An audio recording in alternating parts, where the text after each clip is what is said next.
হঠাৎ একজন যাত্রীর চোখ একটি ভাল্লুকের ওপর পড়ল, যাকে একটি সাপ শক্ত করে পেঁচিয়ে ধরেছিল। ভাল্লুকটি অসহায়ভাবে ছটফট করছিল।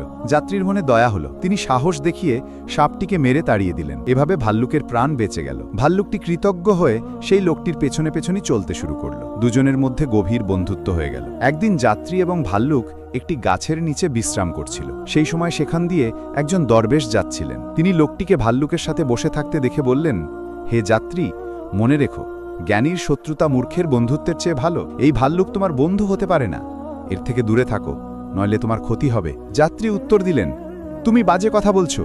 দেখো, এই ভাল্লুক কত ভালোবাসা দিয়ে আমাকে রক্ষা করছে, তুমি শুধু আমাদের বন্ধুত্ব দেখে হিংসে করছো। দরবেশ এই কথা শুনে হেসে নিজের পথে চলে গেলেন। কিছুক্ষণ পর যাত্রী ঘুমিয়ে পড়ল।